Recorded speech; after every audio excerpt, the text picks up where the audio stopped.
OC. Viewer discretion is advised. Incoming transmission in 5, 4, 3, 2, 1.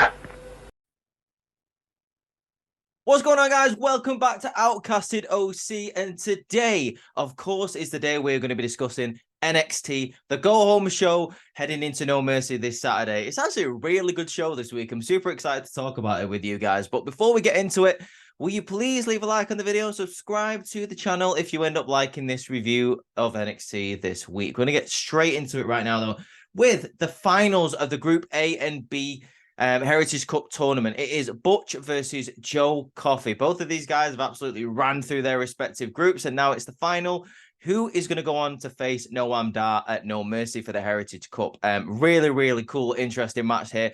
Like I said last week, it was kind of a rematch from the very first NXT UK takeover from long ago now. What I say, that was maybe 2018, 2019. It was a long time ago. Do you remember when Pete Dunne was the NXT UK champion? Yeah, that's how long ago it was. And it was like kind of right at the start of his reign as well. Maybe just only like just under a year into his reign, he faced Joe Coffey for that title.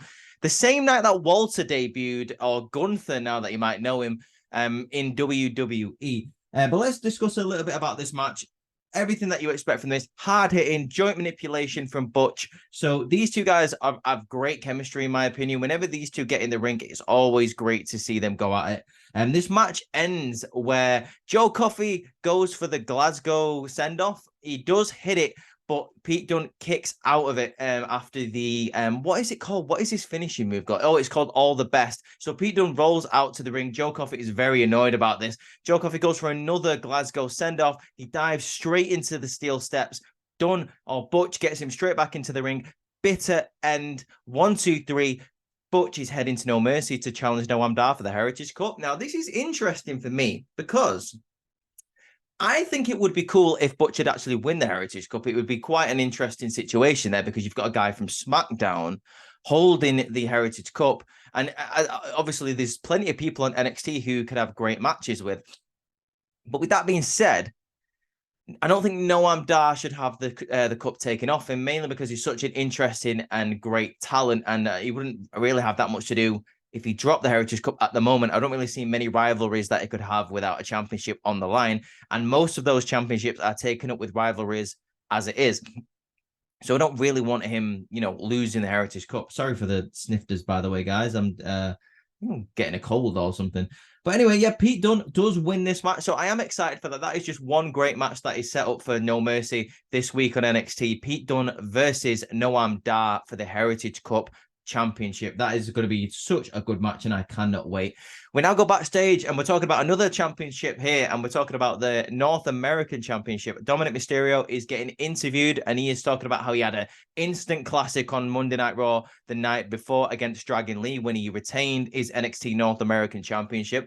I'm inclined to agree, and I was going to make a video about this today on my TikTok, and I think I still will. Dominic Mysterio had the best match of his career on Raw this week. And for me, it was kind of a coming out party for him, because there's a lot of doubters that say Dominic Mysterio is not ready to hold the championship, that Dominic Mysterio shouldn't be holding a championship. Dominic maybe should go back down to NXT. And then when he goes back down to NXT, he gets, bullied for it. Do you know what I mean? Like, so he can't win. But on Raw last night, he really proved to me that he could really hang with the best in that ring, and he really did a great job in fighting Dragon Lee off for that championship. I just thought I'd mention that because obviously Courtney talked about it on the Raw review. Go check that out after this video if you've not yet, but I just needed to talk about it because it's concerning NXT, and I'm the NXT guy, baby. Dominic Mysterio says, yep, he had an instant classic against Dragon Lee last night, and he is running NXT. He does run NXT. But unfortunately, Mackenzie talks about how he is unaware that there is a triple threat match going on tonight for the #1 contendership match at No Mercy, which Dominic doesn't know about, apparently. Mackenzie's like, do you not follow Shawn Michaels on X or on Twitter or anything? He's like, no, I don't follow HBK. He needs to start respecting me as a champion. I'm the champion. I get to decide when to challenge when people challenge for my belt. I just want to point out, by the way, that I think this triple threat match is definitely happening because Mustafa Ali got released last week, which was really, really unfortunate for me. Mustafa Ali is a great competitor. He was the person for me who was going to take the title off Dominic Mysterio. He was involved in a massive storyline, so it was a kind of a weird decision to release him. But it is what it is, I suppose. There's nothing we can do about it now. It's very unfortunate. But at least we're having a triple threat match later on tonight. So Dominic Mysterio is very annoyed about this. Like, there's going to be a number one contenders match. Like, he's not even really been informed. Like, or he hasn't been paying attention more. Like, to be honest with you.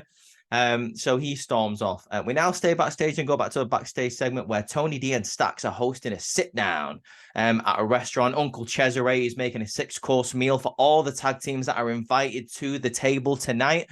I'm going to be talking about this segment right now, but it happens all the way through the night. So Angel and Humberto Carrillo show up first. They're the two people to show up first, and they start saying to Stacks and Tony D, are you going to stop disrespecting us? It should only really be us that are challenging for those tag team championships. Stacks asks about, like, why does it look like their chest have been clawed by a bear? And they were like, are you disrespecting us again? That's a paying homage to our grandfather, to show that, we are coming for those NXT titles and we're holding up his legacy. The Creeds are next to show up, and they're actually kind of friendly with Stacks and Tony. And they're talking about how they can't wait for the meal. Brutti is like talking all the way through this segment, all the way through the night, about how the food is so amazing, how he wants more. It's quite funny to see, to be honest with you. I'm going to be talking about another match right now because it links to this. Hank and Tank versus is it From the Mud or Out of the Mud or Out OTM? Yeah. Anyway, Nima and Price, basically. There's a tag team match between those two. It's a short-lived tag team match where both of them get quite a lot of offense in, but Nima and Price come out with the victory, and then they are invited to the table. Stacks turns around to Tony and goes, OTM, OTW. And Tony D goes, GOOD. So then anyway, they show up. Brucey is still talking about how good the food is and how he wants more. He's taking it off of Julius's plate, and he's like, hey, Brute, what are you doing, man? And he's like, oh, well, even Mom's cooking wasn't as good as this. And he's like, yeah, true that. Scripps shows up with Nima and Price. They're very hostile. We didn't come to eat. We didn't come to nothing. If you don't give us this tag team championship match, there's going to be problems right now in this restaurant. This ain't going to be no sit down. I love what I just want to point out that Stacks takes the mick out of Scripps, saying we'll get him a booster seat. And then Scripps turns around and goes, I got some cheese for these rats. Obviously, Tony D does not like that. Brutti is talking to Tony and says, is this the place where people come for the Last Supper, where people come for that food poisoning, Tony? And he's like, no, it ain't like that. That's the place down the street. This is business. We're going to be talking about the tag team championships over here. Don't worry about it. Forget about it. You know the kind of vibe that we're going through. So Neiman and Price get a bit hostile and says, if you don't give it, we didn't come here to beg at the table. If you don't give us this tag team championship match, there's going to be some problems right here and now. And this is just a badass moment from Tony D. He just snaps his fingers, and just a load of family members just come out and surround the table. And Neiman and Price are oh, I didn't know we rolled like that. I didn't know what we were getting ourselves into here.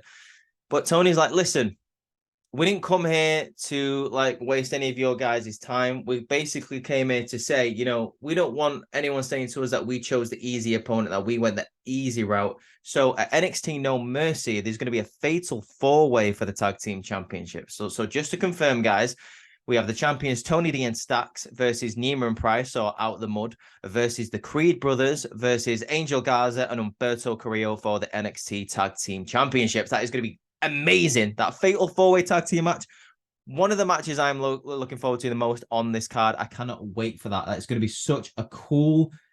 Oh God, I was over the moon, to be honest with you. I couldn't really put it into. I couldn't really put it into words, to be honest, how excited I was when I found out about this fatal 4-way match. It's going to be great. So they all raise a glass and they all cheer, salut.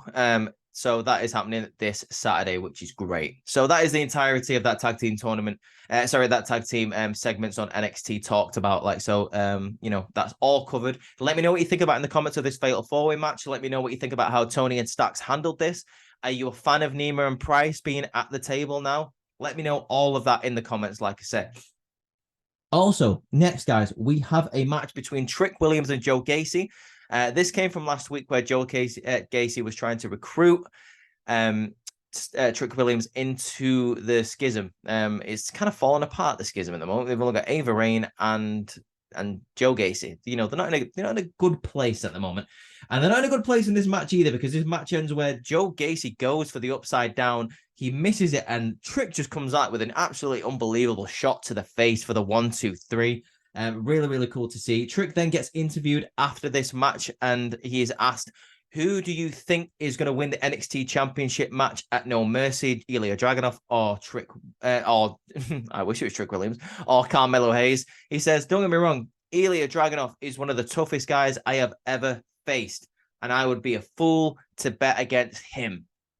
When I say him, I mean Carmelo Hayes, baby. Let's go. He's going to handle his business, and he is going to come out of No Mercy as the NXT champion. And he goes, speaking of championships, I think it's about time I get my own. So Trick Williams, a couple of minutes later in this show, walks into HBK's office, and we see what happens later on tonight. He walks into the locker room where Axiom and Tyler Bate are talking about how they can't wait for this match and how much they respect each other. Trick Williams walks in and goes, it's official, guys. Just wanted to let you know that triple threat match, that number one contenders triple threat match, has just been made a fatal four-way because HBK has put me in that match, baby. I am very happy about that, and we're going to be talking about that later on in this video. But yeah, that triple threat, it was originally going to be Tyler Bate versus Axiom versus Dragon Lee. Add Trick Williams to that match now. Going to be absolutely amazing. What do we have next? Blair Davenport is on backstage now, where she is talking about how imitation is the greatest form of flattery, and how she says to Gigi Dolan, do you think you can really imitate my destructive and vicious side? Nah, you can't do that. You're just a pretender. You don't have the killer instinct. They're supposed to be having a match tonight, Blair Davenport and Gigi Dolan, but later on in the night, Blair Davenport attacks Gigi Dolan and leaves her laying on the floor. The lights go out. All you hear is just absolute chaos. The lights come back on, and Blair Davenport has attacked and beat the crap out of Gigi Dolan. She then takes the microphone off the headset off Vic Joseph's head just before the main event and says, well, look what happened here. Like, Gigi Dolan thinks she was a badass. It looks like she ain't getting up from this. I'm the number one bad guy, basically, in NXT. So it looks like Gigi Dolan and Blair Davenport are going to be having a little bit of a rivalry, because Blair Davenport says, you know, when I hit people, they don't get up, obviously referring to like your Nikita Lyons and your Wendy Choos, etc. So let's see if Gigi Dolan comes back at Blair Davenport with any kind of force and ferocity, baby. So what happens next? I'm just checking my notes, guys, because, oh, there we go. We're staying backstage now. Duke Hudson and Andre Chase are obviously worried about Thea Hale because she's hanging around with JC Jane. Duke Hudson says, like, you know, I got a bit of a better response from her a couple of days ago. Instead of just being left on red, she sent me a smiley face. JC Jane shows up and says, basically, what's going on, guys? And Andre Chase says, you know, what's going on with Thea Hale? You know, is she okay? We're just a bit worried about her. Like, what's going on? We've heard nothing. And she goes, why don't you ask her herself? Thea Hale walks in with a new outfit, looking absolutely amazing. Duke Hudson is taken back by it. Andre Chase is about to give her some crap, like, you can't wear that in university. Like, he's about to say all that when Duke Hudson stops him. And Andre Chase just goes, you look really, really nice, Thea. You look really nice. And Thea's like, is it really? Is that what you was about to say? Really? Do you really think that? No, I don't think so. And she's like, I'm going to show you later on tonight my new outfit for the ring as well. But Andre Chase is worried that that's going to distract the students, basically, in the Andre Chase University. JC Jane is so buzzing, so excited for Thea Hale later on when she reveals a new outfit. She has a match later on against Danny Palmer, and we're going to be talking about that soon. But first, we then go to the next match of the night. We are going to Baron Corbin versus Josh Briggs. This was set up last week when Baron Corbin basically told Brooks Jensen and Fallon Henley to show up while he was getting a massage. And also when he was talking about how the rest of the locker room is, you know, just, you know, crap, to be honest, and weak. He hits the end of days on Briggs, and that is the 1-2-3. It was quite obvious who was going to win this match. It didn't really go very far. Like, Baron Corbin got a lot of his stuff in. He then gets on the microphone to say to Braun Breaker, I mean, it was kind of like just a basic setup for what's going on at No Mercy. He gets on the microphone, and what does he say? I'm checking my notes. Oh, there we go. So that's what it was. I was trying to find the right words for it. Like I knew most of the quote, but I didn't want to get some of it wrong. He gets on the microphone and says, like, we'll see if this doggy, this doggy's bark is like worse than his bite.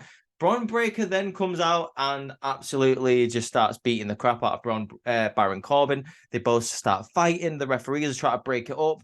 They are fighting. Nothing can stop it. This carries on through the night, guys, as we see backstage that Baron Corbin and Bron Breakker are still fighting later on. And then right at the end of the show, I might as well talk about it now, they are still fighting in the parking lot. They are just slamming each other against a car.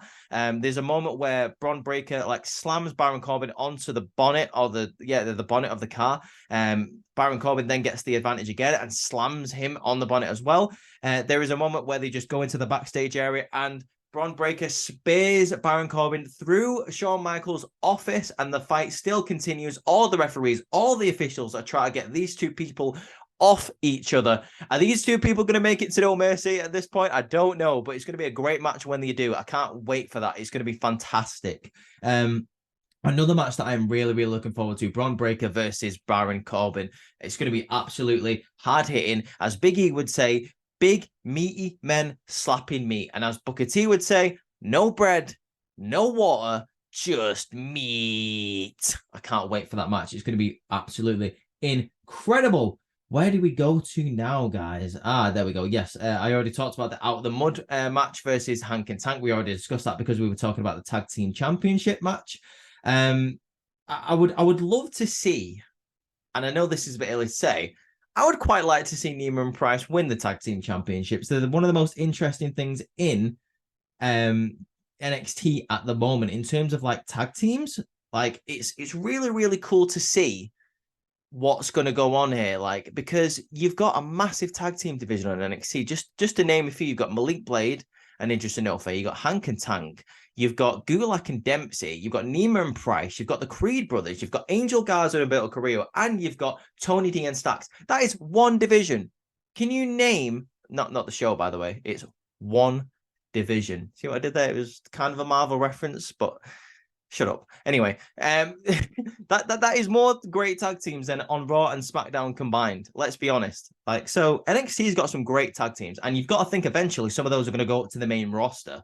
So Nima and Price, hopefully, I would like to see him get a push, and maybe then Stacks and Tony go up to the main roster, maybe with the Creed brothers, because Raw and SmackDown need some great tag teams. I'm telling you that right now. What do we have next? Trick Williams is talking to Carmelo Hayes. He really is trying to talk to him, like, you know, try to make him excited about what he's going through. Carmelo Hayes is kind of listening to him, but Melo really isn't paying attention to what's going on. He's more distracted about this whole thing with Ilya Dragunov and about what the social medias is saying about him.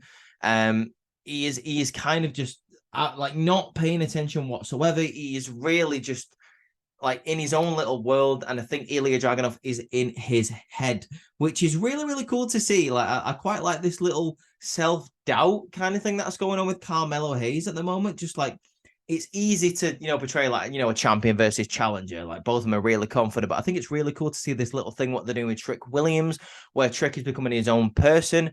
And, you know, Carmelo Hayes is kind of there for him, but also like dismissing him at the same time. But just because Carmelo Hayes, I think he's like a little bit worried about Dragunov, that he can't really get the job done without Trick Williams. Maybe he thinks that Dragunov would have won the NXT Championship at the first time that they both met up. But it's interesting because we don't know what Trick Williams is going to do. I will give my thoughts on what's going to happen at No Mercy at the end of this video, but stay tuned for that. But I can't. It's just so interesting, guys. I'm just so. Oh God, I'm just excited for it.